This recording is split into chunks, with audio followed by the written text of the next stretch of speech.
যে এই যে যেটা বলে যে রাষ্ট্রনায়কোচিত গুণ, সেই রাষ্ট্রনায়কোচিত গুণটা তাজউদ্দিন আহমেদের মধ্যে আসলে সম্ভবত আওয়ামী লীগের নেতৃবৃন্দের মধ্যে তিনি প্রধান মানুষ যার মধ্যে আমরা এই গুণাবলীটা দেখি।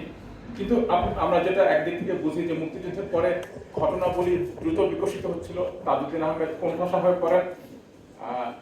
74 সালের একটা বক্তৃতা, 74 সালের দুইটা বক্তৃতাতে আমরা এই কথাটা পাই, তাকে বলতে হয় যে না, তিনি কোনো গোপন চুক্তি করেন নাই ভারতের সাথে। বাংলা একাডেমিতে একটা বক্তৃতায় তিনি বলেছেন, পরবর্তীতে আরো একটা প্রোগ্রামে, সেটা ছিল আওয়ামী লীগের একটা কর্মসূচি, সেই জায়গাতে তিনি একই কথা বলেছেন, কাছাকাছি কথা, যে ভারতের সাথে বাংলাদেশের কোনো গোপন চুক্তি হয় নাই, চুক্তির শর্তগুলো ছিল এই, এবং সেটা সমতা এবং মর্যাদার ভিত্তিতে হয়েছে। এবং বাংলা একাডেমির বক্তৃতায় তিনি যেটা বলেছিলেন যে তিনি তো এই উল্টোটাকে যদি প্রমাণ করতে পারে, তিনি ফাঁসির দড়িতে ঝুলতে প্রস্তুত আছেন। এবং সেই চুক্তির কপি পররাষ্ট্র মন্ত্রণালয়ে তিনি যেটা বলেছেন সেটা সংরক্ষিত আছে। আমি জানি না সেই চুক্তির অনুলিপি বা দলিল পররাষ্ট্র মন্ত্রণালয় এখন আছে কিনা, কিন্তু এটা খুব গুরুত্বপূর্ণ। এই কথাগুলো শোনা মাত্র আমাদের দায়িত্ব হয়ে পড়ে আসলে সেই কাগজপত্রগুলো খোঁজা।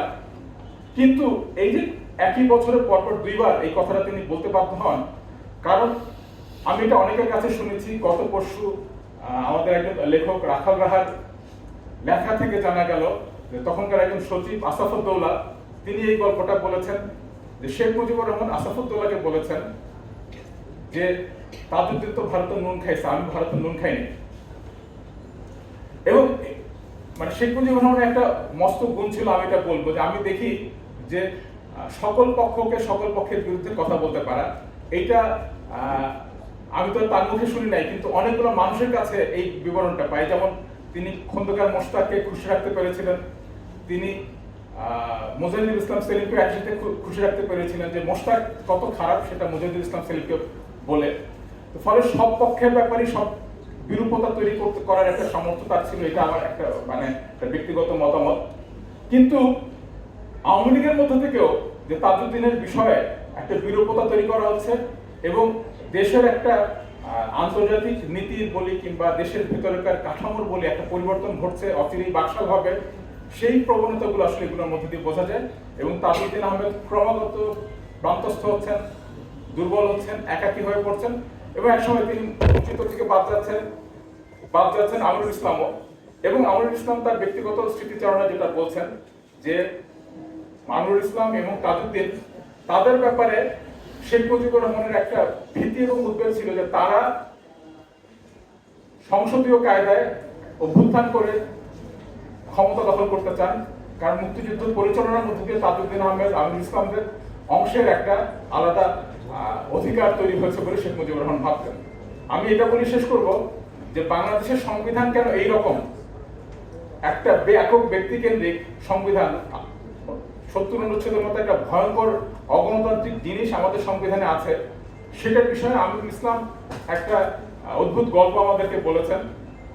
যে আমিরুল ইসলাম শেখ মুজিবুর রহমানের কাছে জানতে চাইলেন যে এইটা কেন করা হচ্ছে যে আমাদের যে গণপরিষদ, সেই গণপরিষদ সংসদ হিসাবে কাজ করবে না। কারণ ভারতে যারা সংবিধান প্রণয়ন করেছিল, পাকিস্তানে যারা সংবিধান প্রণয়ন করেছিল, তারা এটির সাথে সংসদ হিসাবে ভূমিকা রেখেছিল।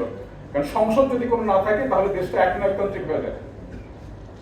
শেখ মুজিবুর রহমান তাকে বলেছেন যে বাচ্চা ছেলে, তুমি সংবিধানের কি বোঝো আর সংসদের কি বোঝো, যেটা করতে বলছি সেটা করো, একটা সংবিধান আমাকে প্রণয়ন করে দাও। এবং ওই 9 মাসে আসলে সংবিধান প্রণয়ন করার আগ মুহূর্ত পর্যন্ত বাংলাদেশ চলেছিল রাষ্ট্রপতির হুকুমে। রাষ্ট্রপতি একের পর এক আদেশ জারি করছেন, সেই আদেশ অনুযায়ী বাংলাদেশ চলছে। মানে দেশের চলার শুরুতেই গণতান্ত্রিক না হয় এক ব্যক্তির অধীনে পুরো ব্যাপারটা ছিল। এবং এইখানেই ব্যাপারটা আছে যে আমিরুল ইসলাম বলছেন যে তাজউদ্দিন আহমেদকে শেখ মুজিবুর রহমান ভয় পেতেন, যাকে তিনি কোনোদিন জিজ্ঞাসা করেননি এই মুক্তিযুদ্ধ তিনি কিভাবে পরিচালনা করেছেন। এবং যদি সংসদীয় কায়দায় সংসদ চলে তাহলে তার পক্ষে একক কর্তৃত্ব নেওয়াটা সম্ভব হবে না। এই ভিত্তি থেকে এই সংবিধানে যেমন অনুচ্ছেদ 70 প্রণয়ন করা হয়েছে, তেমনি ভাবে আমাদের গণপরিষদকে সংসদ হিসেবে কাজও করতে দেওয়া হয়নি।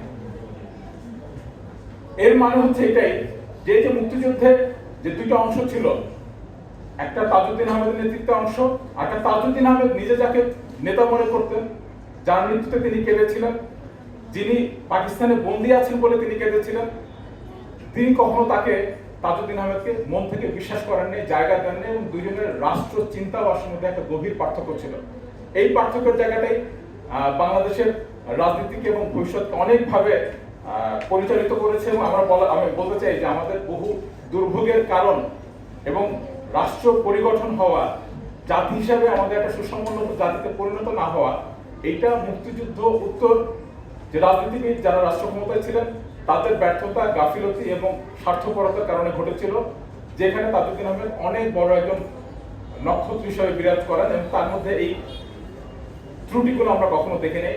এবং এই কারণে আমার ব্যক্তিগতভাবে আমার এটা মনে হয় যে পরিস্থিতির বহু রকম পরিবর্তন সত্ত্বেও যে আদর্শ বা মূলনীতিগুলোর ভিত্তিতে তাজউদ্দিন আহমেদ পরিচালিত হতেন, সেটা আমাদের সময় এখনো সমানভাবে প্রাসঙ্গিক। মুক্তিযুদ্ধের আকাঙ্ক্ষা যদি কিছু বলি, তাহলে যে মানুষগুলোর মধ্যে তার প্রকাশ আমরা দেখি, তাজউদ্দিন আহমেদ তার মধ্যে অন্যতম। সবাইকে ধন্যবাদ। অশেষ ধন্যবাদ, কৃতজ্ঞতা জ্ঞাপন করছি।